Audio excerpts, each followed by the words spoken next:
It was 20 below and dark. I could hardly breathe. I wasn't able to move.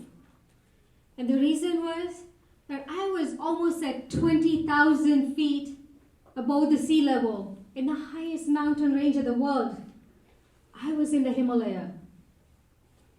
The oxygen in the air was 60% less than that of a normal sea level.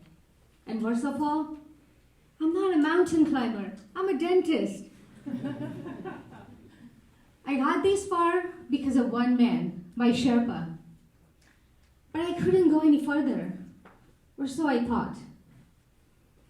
Right at that moment, I saw the sun rising behind the tallest peak in the world. This was a magical moment for me. This was what I came here for. It almost felt like I was meeting my goals. But to my Sherpa, my goal was to climb the peak of Kalapathar. But that was 50 meters away from me and I wasn't able to move. My shoelaces were undone. My fingers were frozen. I wasn't able to tie my own shoelaces. I felt helpless. Tears started rolling down my cheeks and they froze. My Sherpa saw this. He sprung into action. He knelt down. He pulled off his own gloves and he tied my shoelaces. I wasn't expecting this. This left me speechless. I didn't even know how to thank him. I had no reason to give up now. I started walking. 40 minutes later, I made it to the Kalapathar. I now was face to face with Mount Everest. It felt so close and it felt like I could touch it. I've never felt this accomplished in my life. But if it was not for my Sherpa's persistence, I wouldn't have made it. He was the reason behind my success. I was giving up, but he did not give up on me. It took us 4 days for us to climb out of the mountains, but this episode stayed crystal clear in my brain, and it still is. And this was 10 years ago. I kept on wondering why he wouldn't let me give up. Why was it so important to him that I made my goal? It almost felt like my goal was more important to him than it was to me. I got my answers when I learned about their culture and their purpose. To Sherpas, Himalayas are gods. They consider themselves guardians of the mountains. Mountains are home to them. The climbers who come from all over the world to climb high Himalayan peaks are all guests. And guests in their culture are family.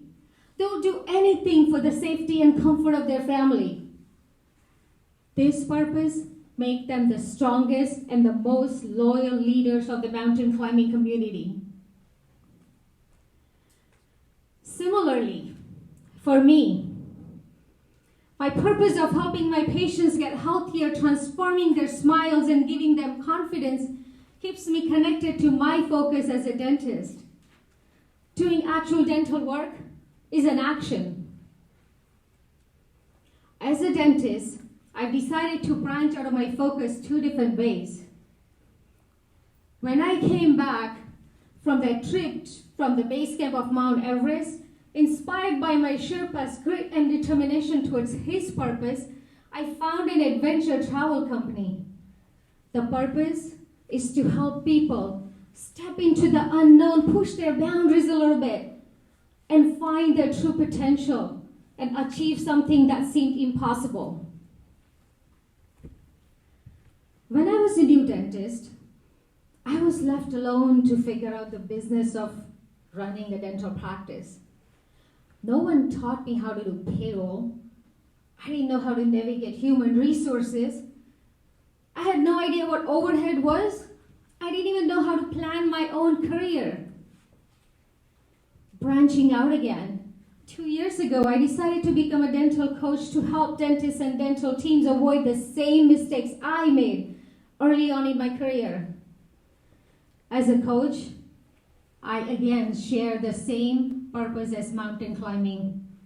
I help dentists dream big, get over their limiting beliefs, achieve and exceed their goals. I feel similarity between both of my branches.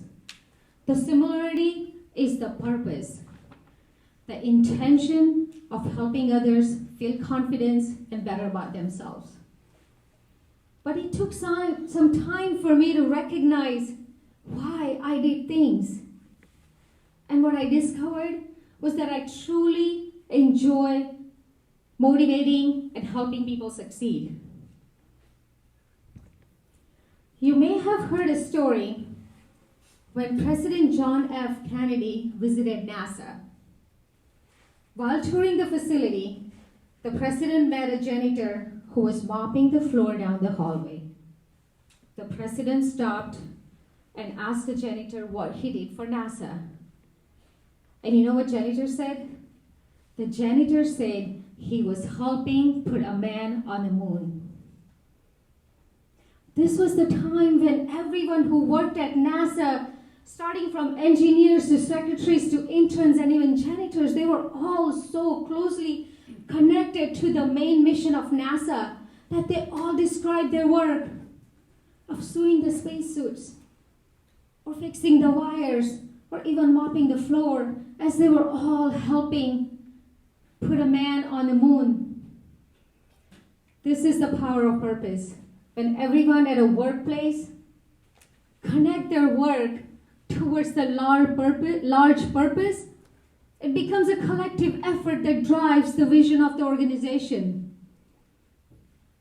Goals. Most people think of goals as their purpose.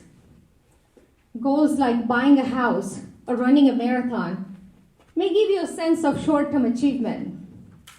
But when you take these goals and attach an intention to it, you can take these goals to a whole nother level.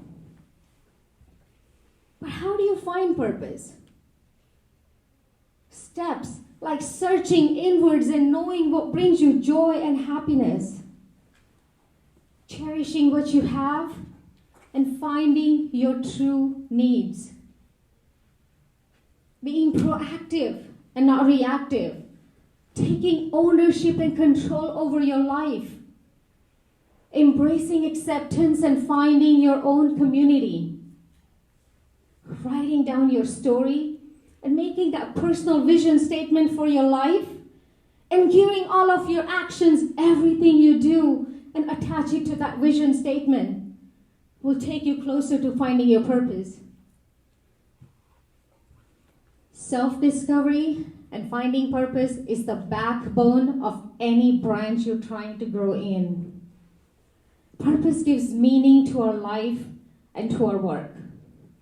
If climbing a mountain is your goal, purpose shows you paths to get there.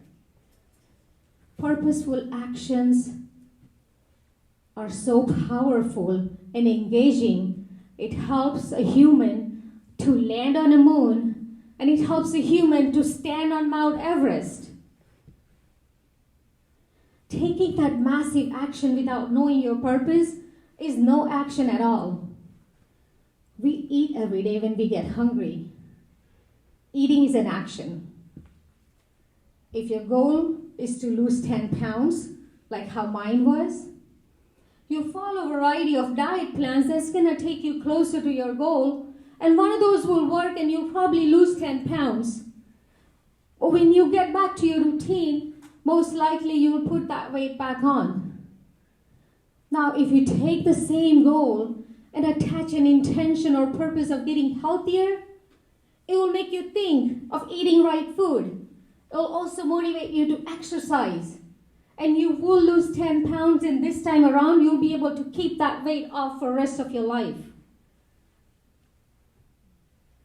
Have you heard of a phrase called maybe later? Most people fail to branch out due to maybe later syndrome.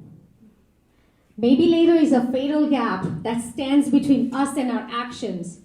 But when we take purpose or intention and attach it to our actions, Our actions become powerful and maybe later gap disappears. Purposeful action connect us to our goals. So if you're ever thinking of branching out in your career, in your studies, or even in your social circle, remember to take time to know yourself. Pause and know that big why behind that branch you're trying to grow in. The purpose of my Sherpa helping me reach my goal led me to the summit. Now, in my own ways, I kneel down, pull off my gloves, and tie people's shoes. Thank you.